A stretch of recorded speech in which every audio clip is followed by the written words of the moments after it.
sam imala, da, malo stresniju večer, jer ovaj ne može. Ne znam točno iz kojeg razloga, baš se poklopilo sa promjenom vremena, nekako to volim kriviti. Koji je tebi?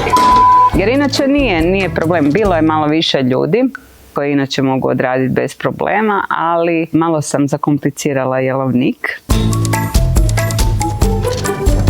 Kad je više ljudi treba se zaista paziti da nisu, ne znam, 10 stvari u pečnici odjednom jer ne mogu biti. A ja sam odlučila pržiti nešto skroz na početku, a to zahtijeva isto koncentraciju da je ulje taman na točnoj temperaturi, da to bude kako treba.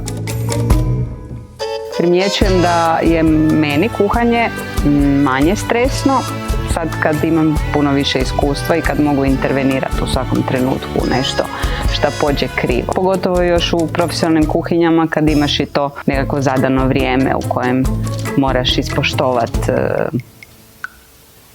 jela kako dolaze gostima. Ovo je fakat gluma. To što se smijem sada. Možda se jedanput desilo nešto, ali vjerojatno sam bila dosta ovako ljuta i zbog nečeg drugog. Ali ne. Šta se desilo? Ma ne sjećam se. To treba Renea pitati. On tvrdi da sam ja nešto bacala.